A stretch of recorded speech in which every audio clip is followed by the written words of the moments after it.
እንደምን አደራችሁ የተከበራችሁ አድማጮቻችን ከሐራምቤ ሬዲዮ 98.7 የካቲት 2 2018 የሰዓቱን ዜና ይዘን ቀርበናል። ዜናዎቻችንን ጨምሮ የተለያዩ ዕለታዊ ዝግጅቶቻችንን በዌብሳይታችን www.radioharambe.com በኩል በቀጥታ ስርጭት እንድትከታተሉ እየጋበዝኩ ለሰዓቱ ልንነግራችሁ ከመረጥንላችሁ ዜናዎች መካከል ዋናዎቹን እናስቀድም።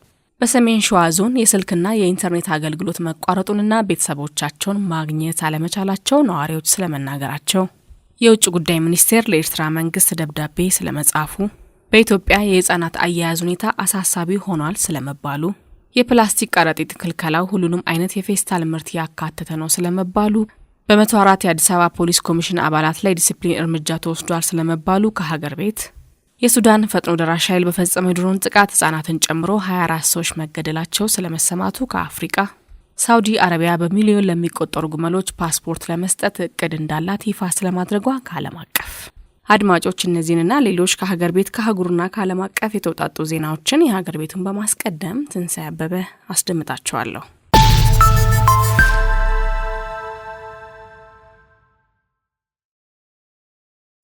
በሰሜን ሸዋ ዞን የስልክና የኢንተርኔት አገልግሎት መቋረጡንና ቤተሰቦቻቸውን ማግኘት አለመቻላቸውን ነዋሪዎች ተናገሩ። በኦሮሚያ ክልል ሰሜን ሸዋ ዞን በርካታ ወረዳዎች መደበኛ ስልክ ጥሪና የኢንተርኔት አገልግሎት በመቋረጡ ቤተሰቦቻቸውን ማግኘት አለመቻላቸውንና ከፍተኛ ስጋት ውስጥ መግባታቸውን ነዋሪዎች ገልጸዋል። ለዜና ምንጩ አዲስ ስታንዳርድ አስተያየታቸውን የሰጡ ነዋሪዎች ስልክና ኢንተርኔት ከተቋረጠ ሳምንት ማለፉን ገልጸው በዚህም ምክንያት ስለ ቤተሰቦቻቸው ደህንነትና ስላሉበት ሁኔታ መረጃ ማግኘት እጅግ አዳጋች እንደሆነ ባቸው ተናግረዋል። የአካባቢ ነዋሪዎች ስልክና ኢንተርኔት መቋረጡ መንግስት በአካባቢው እያካሄደ ካለው የጸጥታ ዘመቻ ጋር የተያያዘ ሊሆን ይችላል የሚል ግምት እንዳላቸውና ከሰሞኑ በአካባቢዎቹ የታጣቂዎች እንቅስቃሴ መበራከቱን በመግለጽ ተናግረዋል። ጣቢያችን ከሰሜን ሸዋ ዞን አስተዳደር ስለ ጉዳዩ በስልክ ማብራሪያ ለማግኘት ጥረት እያደረገ ሲሆን ጥረታችን ተሳክቶ ምላሽ እንዳገኘን ጉዳዩን የምንመለስበት ይሆናል። ከዚህ ቀደም የሰብአዊ መብት ተሟጋች ድርጅቶችና የዲጂታል ግንኙነት ባለሙያዎች የስልክና ኢንተርኔት አገልግሎት መዝጋት የሲቪል ዜጎችን የመረጃ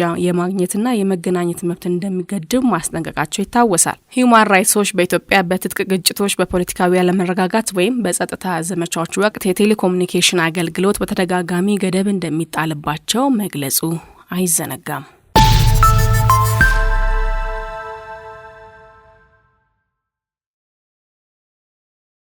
የውጭ ጉዳይ ሚኒስቴር ለኤርትራ መንግስት ደብዳቤ ጻፈ።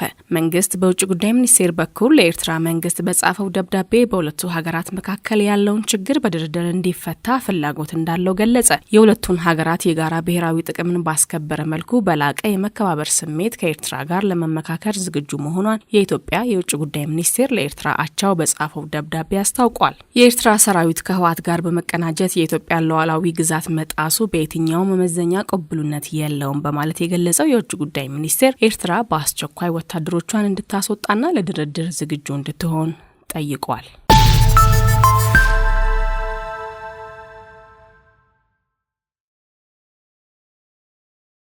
በኢትዮጵያ የህፃናት አያያዝ ሁኔታ አሳሳቢ ሆኗል ተባለ። የተባበሩት መንግስታት የህፃናት መብቶች ኮሚቴ በኢትዮጵያ የህፃናት አያያዝ ሁኔታ አሳሳቢ መሆኑን አስታውቋል። ኮሚቴው በኢትዮጵያ በህፃናት ላይ የሚፈጸሙ ከባድ ጥሰቶች፣ ግድያና አካል ጉዳተኝነት፣ ጾታዊ ጥቃት፣ ጠለፋ፣ የሰብአዊ አቅርቦት ክልከላ አሳሳቢ ደረጃ ላይ መድረሳቸውን አመላክቷል። ኮሚቴው በመግለጫው ኢትዮጵያ ዓለም አቀፍ ህግ እንድታከብርና መሰል ከባድ ጥሰቶችን እንድታቆም እና እንድትከላከል ወቅታዊና ያልተከለከለ ሰብአዊ አገልግሎት እንድትሰጥ አሳስበዋል። ህጻናትን በመለየት ወደ ሲቪል የጥበቃ ማዕከላት እንዲዛወሩ፣ አጥፊዎችን ተጠያቂ ለማድረግና የስነ ተዋልዶ ጤና፣ የስነ ልቦና ድጋፍና በግጭት ለተጎዱ ህጻናት የህግ ድጋፍን ጨምሮ የህክምና አገልግሎት እንዲሰጥም አሳስበዋል። በተጨማሪም ኢትዮጵያ ብሔራዊ የህጻናት ጥበቃ ህግ እንድታወጣና በህጻናት ላይ የሚደርሱ ጥቃቶችን በተመለከተ ብሔራዊ የመረጃ ቋት እንድታቋቁም ምክር ተለግሷል። የጥቃት ወንጀሎችን ገለልተኛና ጥልቅ ምርመራ በማድረግ አጥፊዎችን ለህግ እንዲቀርቡም ኮሚቴው ጠይቋል።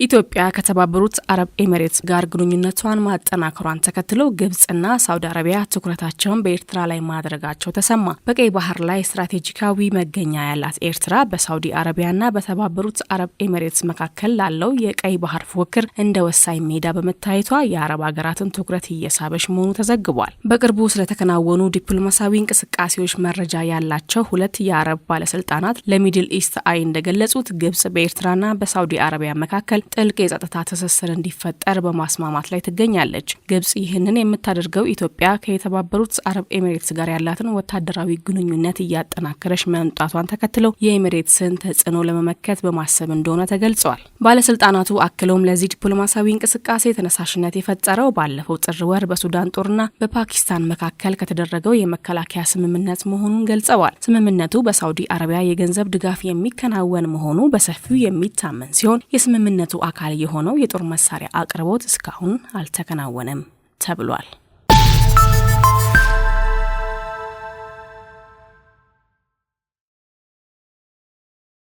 ፕላስቲክ ከረጢት ክልከላው ሁሉንም አይነት የፌስታል ምርት ያካተተ ነው ተባለ። የፕላስቲክ ከረጢትን የሚከለክለው አዋጅ በተለምዶ ኩርቱ ፌስታል የሚባለውን ጨምሮ በተለያየ ዲዛይን የተሰሩና በቀላሉ በስብሰው ከአፈር ጋር የማይዋሃዱ ፌስታሎችን እንደሚያካትት የአካባቢ ጥበቃ ባለስልጣን አስታውቋል። ለአንድ ጊዜ ብቻ ጥቅም ላይ የሚውሉ የፕላስቲክ ከረጢቶችን መጠቀም የሚከለክለው አዋጅ ካሳለፍነው ጥር 23 ቀን 2018 ዓ.ም ጀምሮ ተግባራዊ መደረግ መጀመሩ ይታወቃል። ይሁን እንጂ የተከለከለው ስስ ፌስታል ብቻ ነው የሚል መረጃ መሰራጨቱን ተከትሎ ህብረተሰቡ ጋር ግርታን መፍጠሩን ያስታወቀው ባለስልጣን መስሪያ ቤቱ በአዋጁ የተከለከሉት በተለምዶ ፌስታል ተብሎ የሚጠሩት ሁሉም የፕላስቲክ ከረጢቶች ናቸው ብሏል። እነዚህን የፕላስቲክ ከረጢት ይዞ የተገኘ ከ2000 ብር ጀምሮ ለገንዘብ መቀጮ እንዲዳረግ አዋጁ የሚደነግግ ሲሆን አዋጁ ተግባራዊ መደረጉን ተከትሎም በርከት ያሉ ሰዎች ለቅጣት መዳረጋቸውን ጣቢያችን ያሰባሰባቸው መረጃዎች ያመላክታሉ።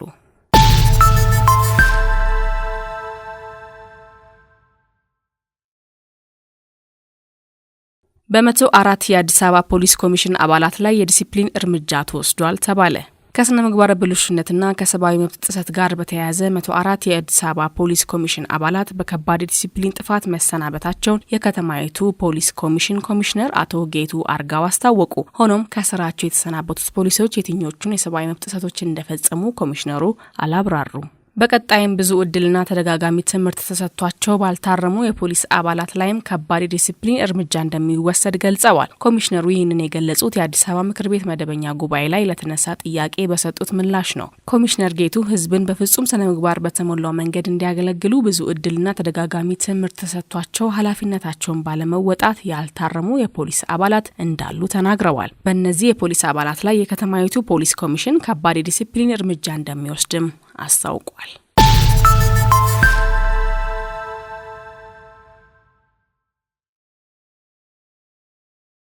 አድማጮቻችን ዜናዎቹን እያደመጣችሁ የምትገኙት ከሐራምቤ ሬዲዮ 98.7 ነው። አሁን ደግሞ ከአህጉራችን አፍሪካ ወደ ያዝናቸው ዜናዎች እናልፋለን።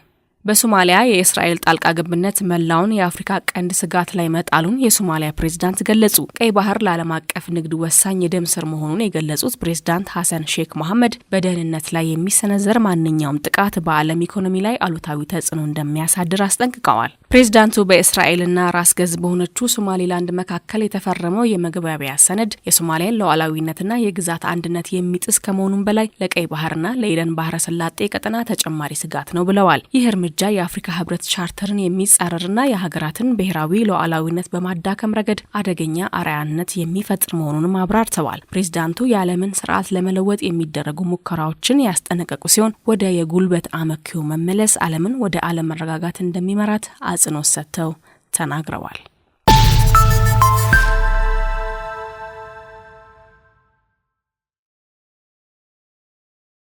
የሱዳን ፈጥኖ ደራሽ ኃይል በፈጸመው የድሮን ጥቃት ህጻናትን ጨምሮ 24 ሰዎች መገደላቸው ተሰማ። የሱዳን ፈጥኖ ደራሽ ኃይል በፈጸመው የድሮን ጥቃት ህጻናትን ጨምሮ 24 ሰዎች መገደላቸውን የዶክተሮች ቡድን አስታወቀ። አሶሺየትድ ፕሬስ ከካይሮ እንደዘገበው የሱዳን ፈጥኖ ደራሽ ኃይል በእንግሊዝኛው ምህጻሩ RSF በማዕከላዊ ሱዳን የተፈናቀሉ ቤተሰቦችን በያዘ አንድ ተሽከርካሪ ላይ ቅዳሜ ዕለት በድሮን ባደረሰው ጥቃት ቢያንስ 24 ሰዎች መገደላቸውን የዶክተሮች ቡድን አስታውቋል። ከሟቾቹ መካከል 8 ህጻናት ይገኙበታልም ተብሏል። የፈጥኖ የፈጥኖ ድራሽ ኃይሎች ጥቃት በሰሜን ኮርዶቫን ግዛት በራሃድ ከተማ አቅራቢያ መፈጸሙን የሀገሪቱ ጦርነት የሚከታተለው የሱዳን ዶክተሮች ትስስር አስታውቋል። ለ3 ዓመታት ያህል ሀገሪቱን ለመቆጣጠር ከሱዳን ጦር ጋር ሲዋጋ የቆየው RSF በጉዳዩ ላይ እስካሁን አስተያየት አልሰጠም። በአውሮፓውያኑ ሚያዝያ 2023 በሱዳን ጦርና በRSF መካከል በተፈጠረው የስልጣን ሽኩቻ በተቀሰቀሰው የሱዳን ጦርነት ከ40 ሺህ በላይ ሰዎች መገደላቸውን የተባበሩት መንግስታት ድርጅት መረጃ ያሳያል። ከ14 ሚሊዮን በላይ ሰዎች ደግሞ ከቤት ንብረታቸው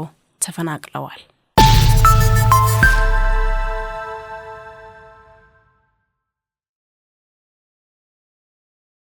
ደቡብ አፍሪካ ከ20 ዓመታት በኋላ ለመጀመሪያ ጊዜ በሀገር ውስጥ የተመረተ የእንስሳት የእግርና የአፍ በሽታ ክትባትን ይፋ አደረገች። የክትባቱ መገኘት ሀገሪቱ ከበሽታ ነጻ መሆኗን የሚያረጋግጥ ዓለም አቀፍ እውቅናን መልሳ ለማግኘት ያደረገችው ጥረት አካል መሆኑን ባለስልጣናት ገልጸዋል። የመጀመሪያውን ዙር 12900 በሀገር ውስጥ የተመረቱ የእግርና የአፍ በሽታ ወይም FMD ክትባቶች መሰራጨታቸውን መንግስት አስታውቋል። ይህ በተለያዩ የበሽታ አይነቶች ላይ የሚሰራው ክትባት የተመረተው በመንግስት በግብርና ምርምር ምክር ቤትና በወንደር ስቴፖርት ባዮሎጂካል ምርቶች መካከል በተደረገ አጋርነት ነው። የግብርና ሚኒስቴሩ ጆን ስቲን ሁሴን እንደገለጹት ይህ ጅምር በሽታን ከማሳደድና ምላሽ ከመስጠት ይልቅ በሳይንስ ላይ የተመሰረተና አስቀድሞ የመከላከል ላይ ማተኮርን የሚያበስር ነው ብለዋል።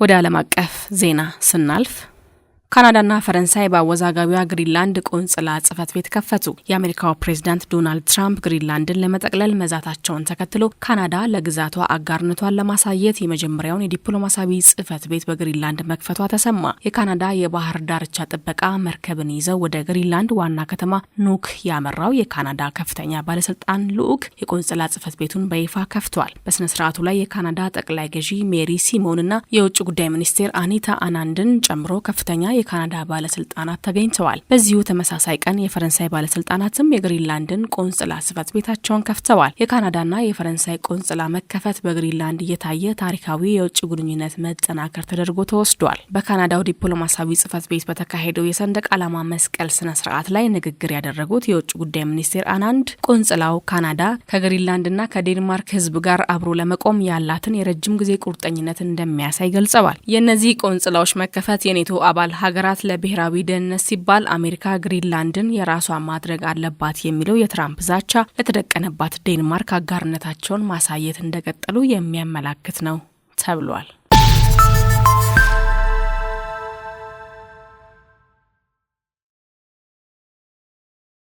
ሳውዲ አረቢያ በሚሊዮን ለሚቆጠሩ ግመሎች ፓስፖርት ለመስጠት እቅድ እንዳላት ይፋ አደረገች። ይህ የሳውዲ ውሳኔ ሀገሪቱ በባህልና ምጣኔ ሀብት ረገድ ትልቅ ሀብት አድርጋ የምትቆጥራቸውን ግመሎች ለመቆጣጠርና በአግባቡ ለማስተዳደር ያስችላታል ተብሏል። ባሳለፍነው ሳምንት የሳውዲ አካባቢ ውሃና ግብርና ሚኒስቴር ባወጣው መግለጫ እርምጃው በማዕከል የሚሰበሰብ አስተማማኝ የመረጃ ቋት እንዲኖር ያደርጋል ብሏል። አክሎም ግመሎች ፓስፖርት እንዲኖራቸው መደረጉ በዘርፉ ምርታማነትንና ውጤታማነትን ከማበረታታቱ ባሻገር የግመሎቹን ባለቤቶች ለመቆጣጠር ያስችላል ሲል ገልጿል። የሀገሪቱ መገናኛ ብዙሃን የሆነው አሊክ ባህሪያ ፓስፖርቱ ሽያጭን ከቦታ ቦታ ማጓጓዝንና ንግድን ለመቆጣጠር ያገለግላል ሲል ዘግቧል። ከዚህም በተጨማሪ የግመሎቹን ባለቤቶች መብት የሚጠብቅ ሲሆን የባለቤትነት ማረጋገጫም ሆኖ ያገለግላል። የሳውዲ ባለስልጣናት በአውሮፓውያኑ አቆጣጠር በ2024 ይፋ የሆነውን መረጃ በመጥቀስ በሀገሪቱ 2.2 ሚሊዮን ግመሎች እንዳሉ ይናገራሉ። ግመሎች በሳውዲ ባህልና ታሪክ ውስጥ ትልቅ ቦታ ያላቸው ሲሆኑ በዋናነት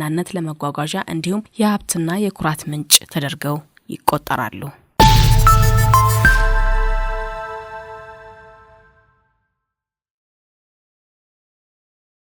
አድማጮቻችን ዜናዎቹ አብቅተዋል። ከመሰናበታችን በፊት የነገርናችሁን የዜና ርዕሶች እናስታውሳችሁ። በሰሜን ሸዋ ዞን የስልክና የኢንተርኔት አገልግሎት መቋረጡንና ቤተሰቦቻቸውን ማግኘት አለመቻላቸው ነዋሪዎች ስለመናገራቸው፣ የውጭ ጉዳይ ሚኒስቴር ለኤርትራ መንግስት ደብዳቤ ስለመጻፉ፣ በኢትዮጵያ የህፃናት አያያዝ ሁኔታ አሳሳቢ ሆኗል ስለመባሉ፣ የፕላስቲክ ከረጢት ክልከላው ሁሉንም አይነት የፌስታል ምርት ያካተተ ነው ስለመባሉ፣ በ104 የአዲስ አበባ ፖሊስ ኮሚሽን አባላት ላይ ዲሲፕሊን እርምጃ ተወስዷል ስለመባሉ ከሀገር ቤት፣ በሶማሊያ የእስራኤል ጣልቃ ገብነት መላውን የአፍሪካ ቀንድ ስጋት ላይ መጣሉን የሶማሊያ ፕሬዝዳንት ስለመግለጻቸው፣ የሱዳን ፈጥኖ ደራሽ ኃይል በፈጸመው የድሮን ጥቃት ህጻናትን ጨምሮ 24 ሰዎች መገደላቸው ስለመሰማቱ ከአፍሪካ፣ ካናዳና ፈረንሳይ በአወዛጋቢዋ ግሪንላንድ ቆንጽላ ጽሕፈት ቤት ስለመክፈታቸው፣ ሳውዲ አረቢያ በሚሊዮን ለሚቆጠሩ ግመሎች ፓስፖርት ለመስጠት እቅድ እንዳላት ይፋ ስለማድረጓ ከዓለም አቀፍ አድማጮች ለሰዓቱ ያዝናቸው ዜናዎች እነዚህን ይመስሉ ነበር። ዜናዎቻችንን ጨምሮ የተለያዩ ዕለታዊ ዝግጅቶቻችንን በዌብሳይታችን www.radioharambe.com በኩል በቀጥታ ስርጭት እንድትከታተሉ እየጋበዝኩ እኔ ከወዲሁ እሰናበታለሁ። ከቀሪ ሃራምቤ ሬዲዮ ዝግጅቶች ጋር መልካም ጊዜ ይሁንላችሁ።